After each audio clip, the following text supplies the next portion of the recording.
Srivastava group और Indian chronicles गुमराह कुन खबरों का भारती नेटवर्क है जो 15 साल से अक़वाम मुत्तहिदा और यूरोपीय यूनियन को झांसा दे रहा है।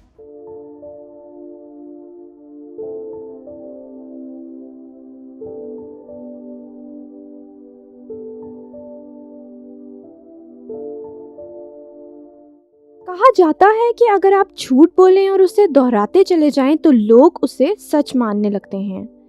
इसी का अमली मुजाहरा भारत ने पाकिस्तान के खिलाफ जारी 15 साला फेक न्यूज़ और डिसइंफॉर्मेशन कैंपेन में किया है। भारत का ये इक़दाम पाकिस्तान के खिलाफ 5th जनरेशन वॉरफेयर का एक हिस्सा है। This is the dirtiest form of the modern warfares. ये भी एक जंग है जिसको ये लोग कहते हैं 5th जनरेशन वॉरफेयर। यहाँ तक हुआ कि पाकिस्तान के चीफ ऑफ आर्मी स्टाफ को ऑन रिकॉर्ड उनको बोलना पड़ा कि Pakistan is a target of 5th generation warfare. इस बात का इंकशाफ यूरोपीय यूनियन में फेक न्यूज़ के हवाले से काम करने वाले इदारे EU डिसइंफो लैब ने 2019 और 2020 में इंडियन क्रॉनिकल्स नामी 2 तहकीकी रिपोर्ट में किया है। एक ग्रुप है यूरोपियन जर्नलिस्ट का, उन्होंने रिसर्च की और तो उनकी नज़र में आया कि उन्हें खास किस्म की वेबसाइट्स के ऊपर एक खास किस्म का डेटा मिल रहा है। अच्छा, ये डेटा जो है ये यूरोपियन पार्लियामेंट के इर्द गिर्द के जो लोग हैं उनके दाएं बाएं लपेटा जा रहा है। फिर उन्होंने जब मजीद तहकीक की तो पता चला कि ये इसके पीछे इनको ऑथेंटिकेट करने के लिए कोई एक दूसरी लेयर है जो इस डेटा को ऑथेंटिकेट कर रही, वो एक वेबसाइट्स का नेटवर्क था। इन वेबसाइट्स के नेटवर्क को ऑथेंटिकेट करने के लिए पीछे एक NGOs का नेटवर्क था। 2005 से आगाज होने वाले इस नेटवर्क का मकसद इंडियन बयानिए को फरोग देना और पाकिस्तान को बदनाम करना है। देखिए, जब Pakistan post 9/11 war on terror में बिजी था, उस वक्त एक एम्पल अपॉर्चुनिटी नजर आई इंडियंस को कि while Pakistan was busy on it's western border, वो फिर ऐसी सिचुएशन क्रिएट करना चाहते थे पाकिस्तान के लिए जिसमें कि पाकिस्तान एक रोग स्टेट डिक्लेयर हो जाए, पाकिस्तान की आर्मी एक रोग आर्मी डिक्लेयर हो जाए। इस नेटवर्क के ताने बाने भारतीय कारोबारी इदारे श्रीवास्तव ग्रुप से जा मिलता है, जिसके वाइस चेयरमैन अंकित श्रीवास्तव इस नेटवर्क के मरकजी किरदार हैं। इस नेटवर्क का पहला हिस्सा जाली NGOs हैं। श्रीवास्तव ग्रुप ने अक़वाम मुत्तहिदा से मंजूर शुदा NGOs जो कि कई सालों से गैर फाल थी, इनकी शनाख्त को हाईजैक करके नए वेबसाइट्स और डोमेन्स रजिस्टर करवाईं। इनमें से एक ICPR है जो कि 1990 से लेके 2004 तक अफ्रीकी मुल्क कैमरून में काम करने के बाद गैर फाल थी, लेकिन 2009 में अचानक ये NGO दोबारा एक्टिव होकर पाकिस्तान मुखालिफ मुहिम का हिस्सा बन गई।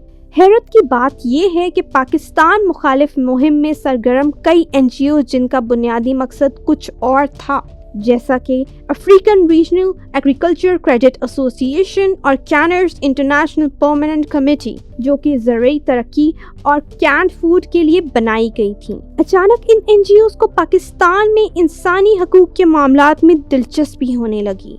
इस रिपोर्ट में कई पाकिस्तानी NGOs का नाम मौजूद है जिनका ताल्लुक श्रीवास्तव ग्रुप से है।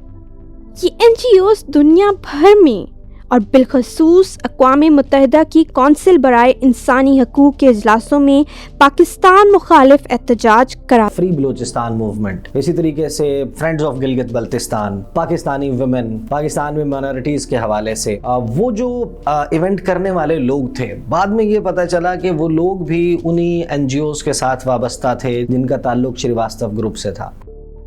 इस नेटवर्क का दूसरा अहम हिस्सा जाली थिंक टैंक्स हैं। इस नेटवर्क में शामिल थिंक टैंक्स पाकिस्तान मुखालिफ कॉन्फ्रेंसेस मुनक्किद कराती हैं। इन्हीं में से एक थिंक टैंक CSOP है जो कि 1930 से लेके 1975 तक फाल था। तहकीक के दौरान पता चला कि इस इदारे के साबिक chairman professor Louis B. Sohan का नाम 2007 और 2011 में होने वाले 2 कॉन्फ्रेंसेस में बतौर मेहमान शामिल था, लेकिन हकीकत में इन कॉन्फ्रेंसेस से पहले ही प्रोफेसर सोहन का 2006 में इंतकाल हो गया था। इस रिपोर्ट में वेस्ट नामी थिंक टैंक और इसकी सरबराह मैडी शर्मा का नाम कई बार मौजूद। EU पार्लियामेंटेरियंस हैं, उनका विजिट करवाया गया इंडिया का। इंडिया का विजिट जो है वो उस वक्त पर हुआ जिस वक्त मकबूजा जम्मू कश्मीर बंद था। एक ऐसे वक्त में उसी श्रीवास्तव ग्रुप से एफिलिएटेड एक इदारा वो इसका पेमेंट करता है। उसकी ऑर्गेनाइजर के लिए मेन फ्रंट के ऊपर मौजूद है एक खातून, उसका नाम है मैडी शर्मा। जाके आप लिखे मैडी शर्मा, इमेजेस के ऊपर जाएं, आपको नजर आएगा कि वो खड़ी हुई है नरेंद्र मोदी के साथ, वो खड़ी हुई है the most powerful people in India, जो वहाँ की इस्टेब्लिशमेंट है, जो वहाँ की डीप स्टेट है, उसके साथ उसके ताल्लुक है। इन एनजीओज और थिंक टैंक के वेबसाइट्स और भारत में मौजूद श्रीवास्तव ग्रुप के वेबसाइट्स का आईपी एड्रेस एक है। इस नेटवर्क का तीसरा और सबसे अहम हिस्सा फेक न्यूज वेबसाइट्स हैं। इस नेटवर्क ने 116 ममालिक में 750 से ज्यादा फेक न्यूज वेबसाइट्स बनाई हैं।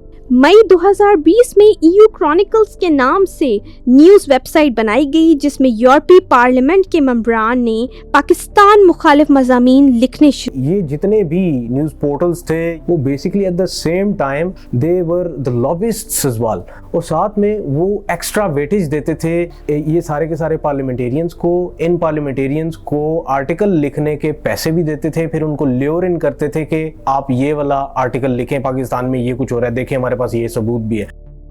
भारतीय news agency ANI EU chronicles पर चलने वाली पाकिस्तान मुखालिफ खबरें, जाली NGOs के एहतजाज और इनके दीगर हरकत को भरपूर कवरेज देकर हकीकी दिखाने की कोशिश करती थीं। इन खबरों को इंडियन मीडिया के अलावा बिग न्यूज नेटवर्क और वर्ल्ड न्यूज नेटवर्क के जरिए 116 ममालिक में 750 से ज्यादा फेक न्यूज वेबसाइट्स पर शाया किया जाता है। ANI या कोई न्यूज एजेंसी जिसके ऊपर बहुत सारे मीडिया के इदारे डिपेंडेंट होते हैं, वो उसको कैरी करते हैं। वो कैरी करने के बाद जाहिर है कि फिर उसको ऑथेंटिसिटी मिल जाती है जब ब्रांड नेम आता है, जब लोगो सामने आ जाता है। श्रीवास्तव ग्रुप के पसे पर्दा किरदारों पर नजर डाली जाए तो इसके ताने बाने भारतीय हुकूमत और रॉ से जा मिलते हैं। कुछ साल पहले श्रीवास्तव ग्रुप अगलाया नामी इदारा चलाता था, जो जासूसी आलात और इंफॉर्मेशन वॉरफेयर सर्विसेज मुहैया करता था। 3 साल पहले फोर्ब्स मैगजीन को दिए गए इंटरव्यू में अनकौर श्रीवास्तव ने दावा किया था कि वो सिर्फ भारतीय खुफिया एजेंसीज को अपनी खिदमात और मसनूआत फराहम करता था। ये सारे का सारा EU डिसइंफो लैब ने बड़ी डिटेल में उसको डिसाइफर किया और वो पेश किया। इसीलिए तो आज तक ना तो रॉ या फिर श्रीवास्तव ग्रुप की तरफ से कोई डेफेमेशन डाली गई EU डिसइंफो के खिलाफ या फिर कुछ भी नहीं वो कर सके, क्योंकि उनको पता है कि they have been hooked up.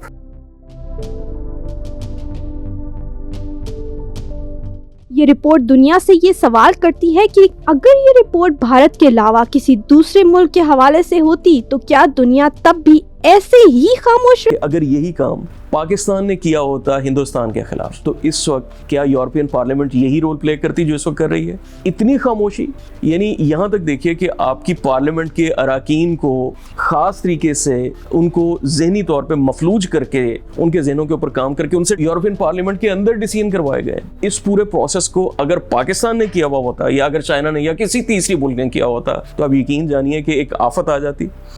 और सवाल ये उठता है कि क्या पाकिस्तान आइंदा इस तरह के नेटवर्क्स को रोकने के लिए तैयार है? प्रोपेगेंडा वॉरफेयर में मुकाबला जो है वो काउंटर प्रोपेगेंडा से हो सकता है, यानी कि आप भी फिर वही करने लग जाएं कि उसको काउंटर किया जा सके। फेक न्यूज़ बस्टर्स जितने भी हों वो ज़्यादा ज़रूरी हैं। ऐसे लोग जो कि IT को समझते हैं, जैसे कि यंगस्टर्स हैं जो सोशल मीडिया को बेहतर तरीके से समझते हैं, दे शुड बी एम्प्लॉयड।